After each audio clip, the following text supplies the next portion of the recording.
Hello, my name is Jamie Hamer. I am the CEO and co-founder of an insurance technology firm called Bolt Cover, technology and insurance play that connects insurers to retailers and manufacturers and helps offer customers sort of like Apple Care, but across different categories. We're working in furniture and bikes and eyewear and helping people to protect and extend the life of their products. So, how was there a gap in the market for this? Is there not more insurance than you can shake a stick at? It seems like every time I buy anything, it's like, don't you want this extra 50 quid's worth of stuff? Tick here. Most of the major manufacturers, so your Currys, your Boots, your Amazon, are 100% doing that. The problem is that those sort of companies have scale, so they're able to access the insurance companies directly or through a broker who's really interested in doing that business. We're sort of bringing that to independent retailers. So we're allowing high street bicycle stores and jewelers and opticians to have the same competitive advantages. I mean, you look at Currys, they're making almost 200 a year from their insurance product. Boot opticians making 50 million a year. Amazon making almost $1 billion just in the UK from selling insurance. And there's no ability to compete with that if you're an independent retailer. Since about 60% of the market is still in independent retail, we're helping to bring a scalable product to level the playing field. Fab. And how long have you been going? We have just turned 10 months old, so we're in our infancy. Things do take a little while to launch an insurance, so it's taken us a little while to get to this stage, but we're just launching our first category of furniture right now, online and in store. So that's really exciting. And then we have bikes and eyewear lined up to follow very quickly. Are you embedding it in their online store? You're embedding it in their physical store? Yeah, both. So the online journey will then have a checkout. So we built a Shopify app, we built an API for other platforms, and it plugs in just below checkout and gives customers that option, which they will take about 10% in most categories online. Or if you offer a free month of insurance, like we'll be doing in bikes, that can be higher. And then in store, there'll be point of sale. Staff will be trained on how to distribute insurance without selling it. And then there'll be QR codes, which allow you to watch a video and understand what you're buying before you go ahead and buy it. So we're looking to bring a new level of transparency to the process. And so you're solving the problem for the retailer, but are you solving the reach problem for the insurer? Did they have a problem not being able to go and find 100 bike stores to talk to? Yeah, an insurance company would never do that, partially because of the individual volumes aren't exciting to them, whereas the aggregated amount are. So we're providing the technology and the distribution, i.e. the sales engine, to get it to retailers and manufacturers. So we're talking to a number of large manufacturers who will offer insurance when you take the product home, if you are so inclined. What are your lessons from the last 10 months then? Man, I mean, over and over, some success. What are some successes and failures, maybe? Yeah, no, completely. So everything, to some extent, is a numbers game, right? I mean, we know that from having sales backgrounds, but that's equally true in insurance and everything else you do. So we have talked to over more than 26 insurers now in total. We are integrating with 3 of them. Finding the first one was the real tough one. And then as you become in demand, much like fundraising, when the first VC sees that when you have your first term sheet, suddenly you're much more exciting because you have some level of validation. And that's exactly what happened in this case. Like, insurance is a tough beast, especially as a team of outsiders, like we all are. We've since hired an insurance person, but before that, we as a team had no direct insurance experience. So it was just hustle that made people take us seriously and realize we were going to be around for the long haul.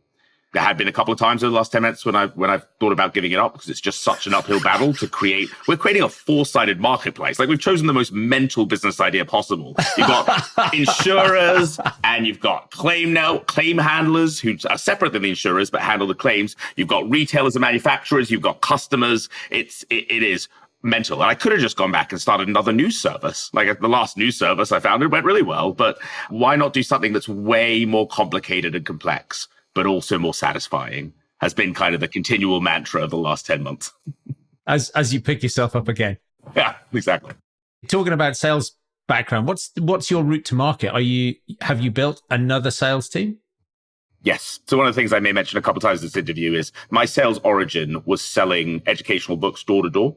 Every year, about 3,000 students get to go descend on Nashville, Tennessee. A lot of them have been told it's a great opportunity to run your own business in the United States of America. And then sort of wisening up over time that what it is a door-to-door job as an independent contractor. And that's how I chose to spend my university summers. Now, I bring that up for a variety of reasons. I mean, it was quite important to the formation of some of my sales habits and beliefs, but also because the team I built here, much like the team I built at React News, my last venture, is heavy on people who've either done that or done something similar. People who've gone and done something really formational and hard that requires a high level of discipline, working 80 hours a week, living by your numbers. So yes, I built a team of 3 booksellers who are out there hustling and talking to dozens of retailers every week. I haven't done that, but in the past, certainly people who've done competitive swimming, same sort of thing, right? Because you have to get up at 5 o'clock in the morning, go to the pool, train on your own. Like if you can do that for years, you have that DNA that you're also looking for, that you can put yourself through pain and misery for no apparent reward other than somebody said you should. You kept going back to Nashville. Yeah. Right? So like you did it once and you go, that's brilliant. I learned a lot. But next summer, that was the best offer you had, was to go back. I think it's kind of like, that runner's high when you finish a marathon, which I admittedly haven't done. But, right. Just I just want to clarify that before we try and go down that rabbit hole. But, just sort of that your mind remembers the good stuff and not the bad stuff. And you're instantly showered with praise and a big incentive trip, in our case, to the Gambia in Africa, which is amazing. And there's a award ceremony where you're treated like an absolute hero if you've done well. And you take home a pretty big check for a student. So the average check size for people who finished the summer was 12,000 USD. That's net of expenses. That's all in, or what you've earned over the summer. I did something near twice that my first summer. So I had real money for a student for 3 months of work, and the ability to go out and recruit a team for the second summer. And that made it somehow worth all the 80 hours a week and 30 rejections a day and cold showers we were encouraged to take. And it's interesting because it sounds like similar. I interviewed Cameron Herold, who had done this summer painting. One year you're a painter, next year a team leader, then you're a manager. And so I guess it's that, you're going back the next year and you're hiring a team, and then you're managing, you're getting promoted. So not only are you proved you could do it, now you need to teach the people how to do it. Now you need to manage the people. So yeah, well, it's pretty crazy that irresponsible, mildly out of control 20-year-old Jamie Hamer was allowed to manage anyone, let alone a team of fellow students I'd convinced that knocking door to door for the summer was a good idea. Recruit your team. Like, does that mean you found the people and took them to Nashville? Like, not even against their will. They chose to do this as well. How many people did you, like, it's a pyramid scheme. How many people did you, except it actually pays out. How many people did you take to Nashville? It has a product, Dom. If it has a product, then it's not a pyramid scheme. Okay, right, sorry. It's just a regular business where people manage other people and make money off what those people are doing. Except in this case, we were all independent contractors. So yeah, I can see why the cynicism might creep in that regard. But what were you selling, right? Because like paying you $12,000 for 3 months effort, educational, like what are you selling? And if you go back every year, how have you not run out of people to sell this shit to in Nashville? So it was across the entire United States, and they had a program here in the UK for a little bit as well. And it was educational books you were selling door to door. You made a 40% margin of what you sold. So that, 12,000 USD check was representative of you selling, how's my math, close 30 grand on of books. What were they? Like kids' books? Kids' books right up to early college or university. Okay. And pre-Amazon? Yes. Yeah. Although, no, not. I think I sold in. My last summer was 2011, so that would have been when Amazon was getting big, and so the internet was the big objection, and you just had to handle that objection like anything else. Totally understand why you feel that way, Mrs. Jones. Completely get it. That's exactly what Sally was saying, and until she realized that her kids found all this completely wrong stuff on the internet, and she really didn't want them spending hours on the internet trying to do their homework and getting distracted anyway. So what she found is when you just go to page 67 here, and it gives you a step-by-step guide that Mrs. Smith was saying really helped her to do all this algebra that she had forgotten from 20 years ago. You see how this stuff was drilled into us to such a great extent. It comes back relatively easy. So let's dive into the book, because I think normally when I talk to people, they say they have. We were chatting before we were recording. The book has been very valuable to you, but not because you've sold it, I suppose. for other reasons. So like, why did you write the book? What's the genesis to the book? And then we'll go from there. So I think there were two things that drove me to write the book. One is I just always had it on my goal list, been on my goal list for several years. So, write a book. People who have sway and time-honored wisdom to give, write a book, right? And then I also thought there was a gap in the market for a guide to a young salesperson that I wish I had had. And actually, we talked before this. It's always a bad idea to start a business for something that you want. That's exactly what I did by writing this book. Because unless other people want it as well, like, it's just not going to be a good business. So the premise might have been slightly flawed, because I was like, okay, well, if I were a really young salesperson who was sell door to door and pedicab, which I did before that, which is effectively a sales job in Edinburgh University, if I'm going to do those crazy things, I'd rather have more context. Like, B2B sales is great, you make more money, and all this other things I wish I'd known about sales, which in retrospect would have made a much better title. So maybe I should write that book. But you went and interviewed a ton of salespeople that you admired. How did you find these people?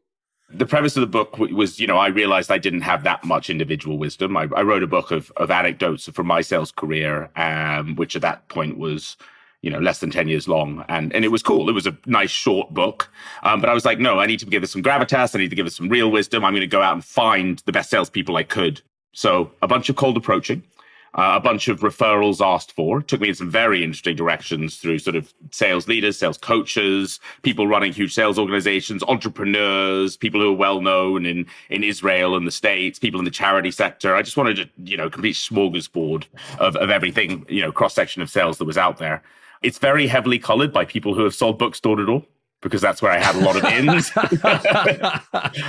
So I'd say, I think I calculated 47 of the 110 interviewees had sold books or something else door to door as their foundation for sales. And so it's quite heavy in those principles. But at the same time, I just got connected to so many brilliant people, the majority of whom I'm still in touch with. So as a book, it's a good book. It's got 100 lessons. It's a lot of lessons. It's quite dense. There's some great stuff in there.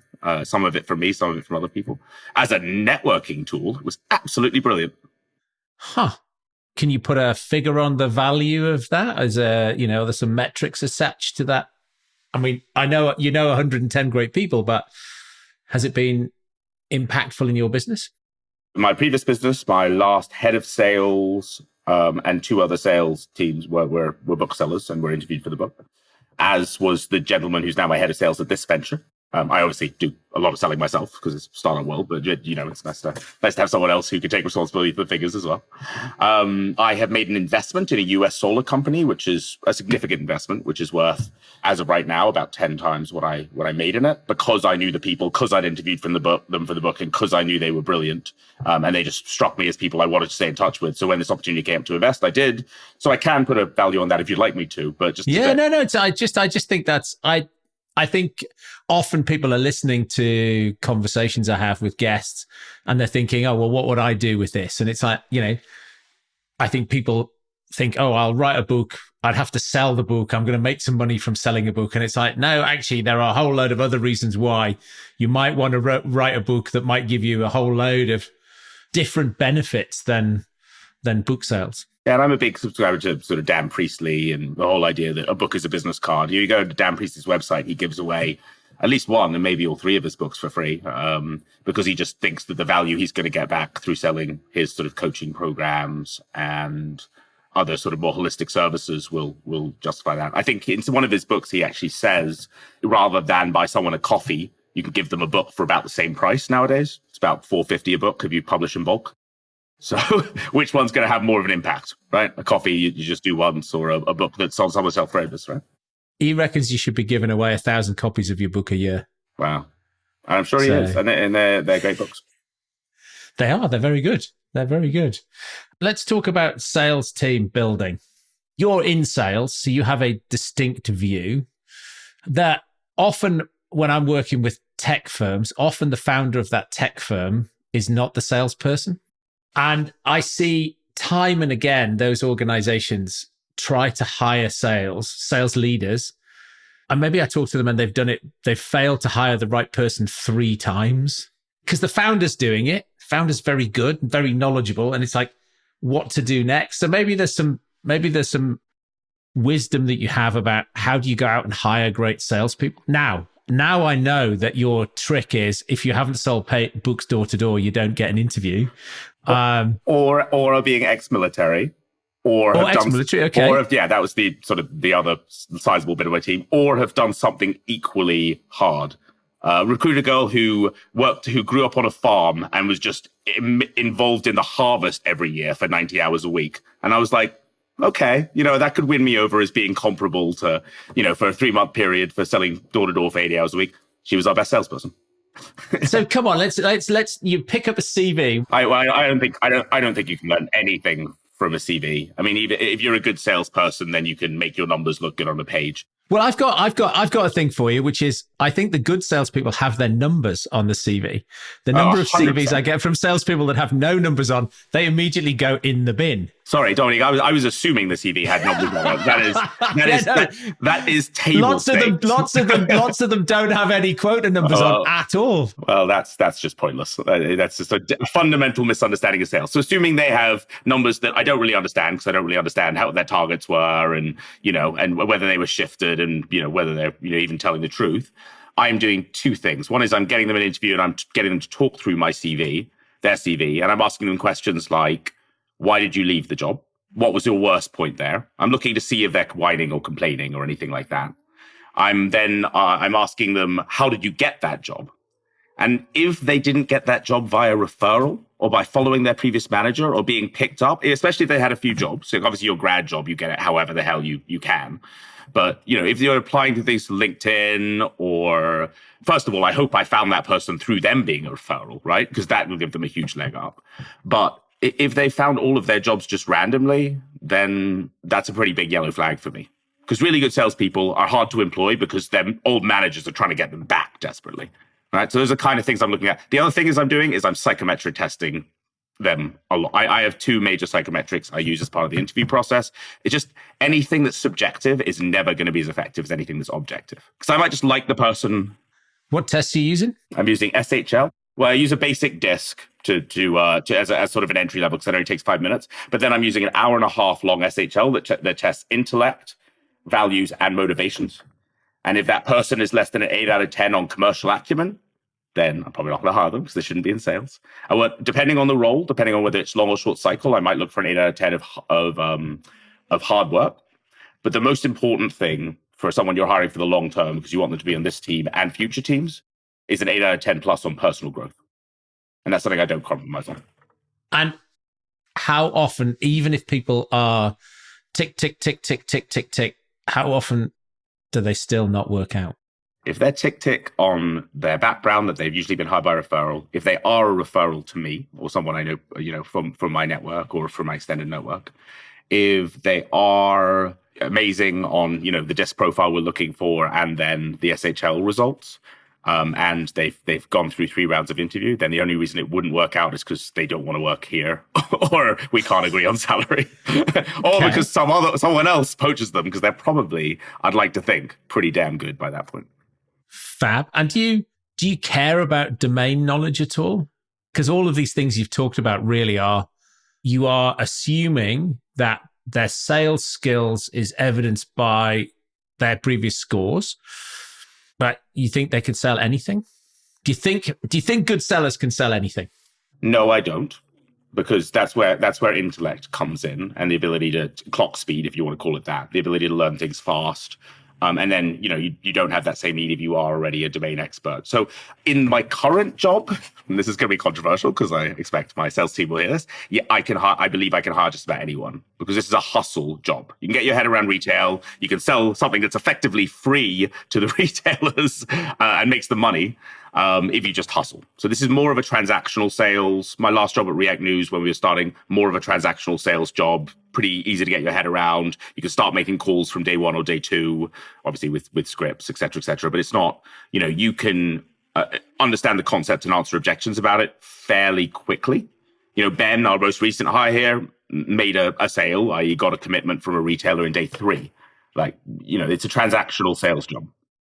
It's as opposed to being solution sales. As opposed to being big ticket solution sales, which requires domain expertise. So either you need to be brilliant and able to pick it up fast, And the SHL test can tell that, or you need to have already been in the industry. Okay. So top tip from you is that SHL test. I really like it. It's quite hard to access. I use a specialist consultancy, but I'm sure smart people on this podcast, listening to this podcast, can educate me on a better and cheaper way to do it than I do now. Or at the very least, they can ping you and ask you who your consultant is and go to them too. Okay, perhaps. I think she's at capacity. So maybe I'm teasing everyone, but I'm sure there's a way of getting hold of SHL tests. Yes, I'm sure there is. I'm sure I've done that in the past. I've used firms in the US to do that for me. And what about building a culture? So you built bigger teams than the one you have today. How do you go from one person to 20 people? How do you build a high performing sales culture that I guess is reinforcing? 3 things. One is to define what you want very early on. So we had some great and very actionable values at React News, my previous venture, and then we have some what I think are some very strong ones here. Our values are intentionally extreme. Right. What are they? So we got it behind. We've got overperformance, hyper collaboration, complete trustworthiness, extreme personal growth. Literally the word extreme in it, right? So if you are not interested in those things, and those imply a certain level of dedication, hard work, immersion, certain willingness to be part of a startup culture where you really, really do work hard and throw yourself into it, then, we intentionally want people to know this is not for everyone. So bringing the right people in who have agreed to the values in advance. The second is expectation setting. So having an initial discussion with that person saying, look, I will always believe in you. I'll always trust in you. I'll make these commitments. I need these things from you back. I need you to be open with me. I need you to be proactive with me. I need you to live and breathe our values. Otherwise, we're good. So creating the rules of the game so it's very clear when someone's outside of them. And the third way of reinforcing culture is hire via referral. So our team at React News, we built it up to a commercial team of 20 by the time I left over 3 and a bit years. Everybody but one person was a referral. So we only needed one external hire because we needed a French speaker and no one knew one who was a good salesperson. So other than that, every single person came referred. And there's a great Gartner for HR study. I used to work at Gartner briefly during my corporate career that says that referrals in general are 40% more productive while they're with a firm and last 3 times as long.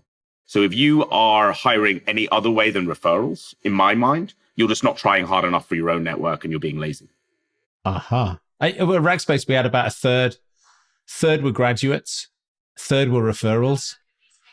It was fab. I mean, we had, I remember interviewing one guy and I said, why are you here? And he said, I just can't listen to him tell me how fucking brilliant this company is anymore in the pub. I have to come and join. So That's at least so I don't feel on the outside. It's like, excellent. And how did that person perform? They panned out really well. They were great. One of the things I would always look for is certainly at the graduates, like, what are you passionate about? So, to get passionate about this, you're going to have to be the type of person who can get passionate about something, right? It's unlikely you get passionate about this if there's nothing in your life that you have a passion about. So what is it? And quite often they weren't on people's CVs. The worst one is where people put hobbies and leisure interests, socializing. I mean, really, that's just being alive. That's not actually a hobby and an interest. But this guy was a DJ, and had quite a solid passion for being a DJ, or we'd have ultra marathon runners. Just what I don't care what it is. It's just like, well, it's interesting to talk to you. So, oh God, you're interesting. So, brilliant. I'll hire you because you're interesting. And you know what? That interest can be a version of socializing, but it has to be commercial socializing. So, for example, Ben, who I referenced earlier, who's just joined the team, referral, bookman, exactly the kind of great SHL profile, exactly the kind of hire I wanted, tick, tick, tick, tick, tick. He chose us over a job that would have paid 50% more because 1, we have a culture he likes. B, our equity was simpler, so that's probably something. And C, he just really wanted to be out there talking to retailers every day rather than in a head office calling tech companies and selling a technical solution. So if you are that kind of person that likes commercial socializing, then maybe a more transactional sale is for you. And this is one of the big pieces of guidance I give to people in the book, to young salespeople, is choose where you want to be in that ticket size market. Right? Maybe you are someone who just loves hunting 5K tickets or 3K tickets or 10K tickets. Great. And you just want to be able to do a deal every other day and get that dopamine hit. Maybe that's you, in which case you can be an extreme hard worker and not necessarily a challenger salesperson like is required. But if you're maybe not that same velocity of speaking and intensity, and you prefer the longer strategic sale where you do build a bit more relationship, where you do require a certain amount of intellect, where, then both can be extremely valuable. The big ticket sales can probably make you more money overall if you are so minded and equipped to go that route. You do some sales coaching as well. Are you coaching just transactional sellers, or are you coaching the whole gamut of sellers? Given that I am working 60 to 70 hours a week on my startup, I only have 3 coaching clients at the moment, all of whom are business leaders who I have invested in their business for. Because I'm not interested in coaching someone who I wouldn't invest in, if that makes sense. And I've actually put my money where my mouth is in all 3 of these cases. So I want to coach business leaders. One's a US solid company, one's a big ticket technical solution, one's a small ticket technical solution. So I have done all of those different things, whether it's transactional sales, small ticket and large ticket sales. And so what I'm coaching them on more than anything else is not anything technical at all. It's accountability, motivation, self-talk. So I'm actually kind of more giving them an hour where they can just be listened to, and I can ask questions and maybe make a few suggestions when I'm sure, but mostly just help them to figure their own problems out, because they know the answer. They just need someone to ask the right questions and help tease it out of them. Do you have a framework around the self-talk, or do you have books you've read, or what's the... So I work with a coaching organization that is the coaching organization that spun out of the book-selling organization. So it's Southwestern Coaching. I'll be going to Nashville on Monday for a week of coach training there. I can't get enough. So it is important that you know that backstory, because it is persistent with me. So I'm going to get to go spend a week with 150 high energy, like passionate, fun coaches and get completely recharged. Then I'm going to take a lot of those learnings and come back here and work with my few clients and my sales team here and be re-energized and sell a hell of a lot of insurance. I can imagine some British people listening thinking, oh God, I'm exhausted already. Just thinking about going to Nashville with 150 There's people. There's a high five hallway to forget. They're blasting rock music. And you have to go through this gauntlet of like 50 high fives on each side. So if they're not exhausted, they weren't exhausted before, they will be now. But I will say that the conferences they put on, the global summits, are an amazing template for how you should run a sales kickoff. Like high energy, scripted to the minute. Everyone's very clear on what they're going to say. The messages all fit together. Incredibly high quality of presentation. Getting junior people involved in the presenting as well as senior people, and having amazing keynotes. I mean, it's pretty inspiring stuff. So that's the methodology for that around self-talk. They have a framework that you use. They do. So, for example,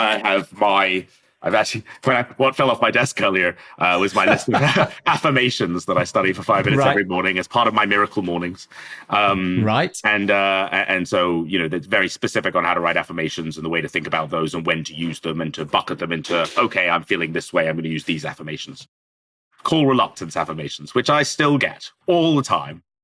I'm mostly on this podcast to avoid making cold calls.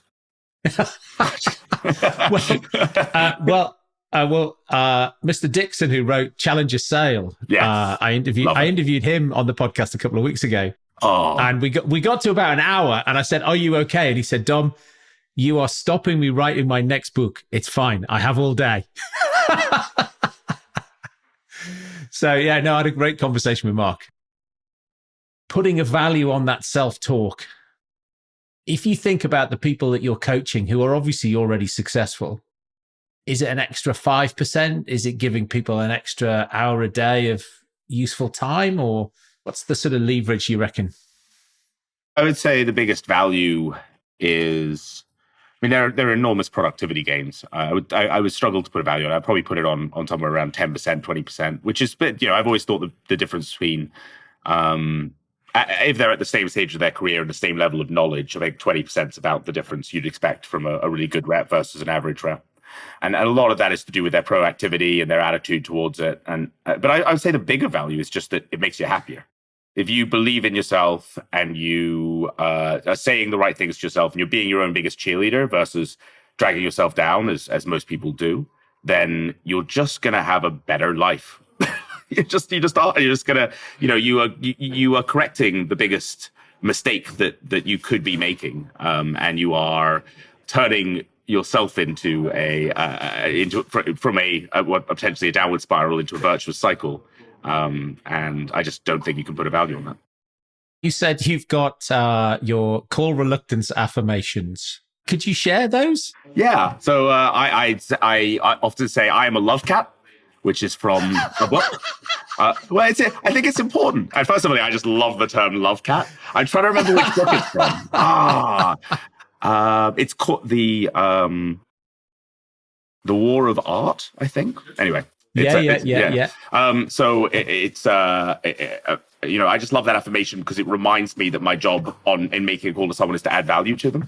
And even if it's not the right solution for them, one way I can add value is just by being awesome and just by being like, hey, rather than being like, hey, Jamie from Bolt Cover, like, hey, like, how have you been? Like, this is Jamie from Bolt Cover. I'm not sure this is for you or not, but I'm really excited to tell you about this.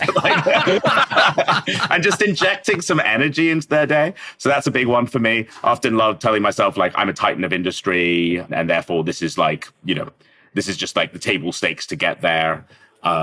I'm a calling machine. I add value with every dial I make. I'm here to serve and to add value to every person I talk to today. And those kind of things just both simultaneously calm me down and focus me and make all of this so much easier. Just that number that's just staring you in the face because you don't want to dial it. Yeah. And do you not like it or you like it? It really depends on my attitude. Okay. Most of the time, I still don't like it. And those first few calls are incredibly hard. When you gather momentum and when you help yourself by using positive affirmations, it can be really fun. And when you're doing it together with other people. So we had the three of us here yesterday. Yeah. Sales team. Would you build a fully remote sales team or would you have all of you in the office? If I had the choice, everyone in the office. But I increasingly... Every day? If the number one goal was to maximize productivity, then yes. I'm with you. I think it's the same. If you're having a shitty day, if you're having a shitty day on your own, you just assume that everybody else is having a shitty day. You're in an office and the other people are not having a shitty day. It's really hard to be miserable with other people who are not miserable. There's an amazing office leasing agency in London that I'm familiar with from my previous venture, which was a real estate news venture. And they put their money where their mouth is. And the second that came out of COVID, they had everyone back in the office 5 days a week when no one was, right? No one was doing this. And they said, we are office leasing agents. If we don't put our own money where our mouth is and be in the office, we're not doing our job. They've gone from a startup to the largest and most successful and most respected office leasing agent in the whole of London and therefore the UK within the 4 years since they launched. And that's just a testament to if it's a sales organization, it's what office leasing is, get everyone in all the time, you'll have the most productivity. The sacrifice you then make that's not for everyone. And it's going to be tougher to find people who do want to do that. But yeah, I mean, I think the productivity gains are probably worth it if you chose to go that route. I haven't gone that route, but I have had to pick my people very carefully to know they are self-starters as a result. And I'd be very nervous about bringing a grad in unless they were here at least 4 days a week. It's impossible. Like they don't know anything, and you're not gonna learn anything at home on your own. Yeah, tough for them as well, just to not get that feedback. So what have you done? How many days a week are you in the office then? We're in my home, which is our office. So I'm in the office every day. My business partner, Tori, who's sitting here with me, is here 4 days a week on average. My head of sales, Steve, is in here 2 days a week. Ben, our new salesperson, is based in York. George, our new salesperson, is based in Gloucestershire, comes in once a week. So it varies. And I think actually it is important to make the distinction that it should vary by function.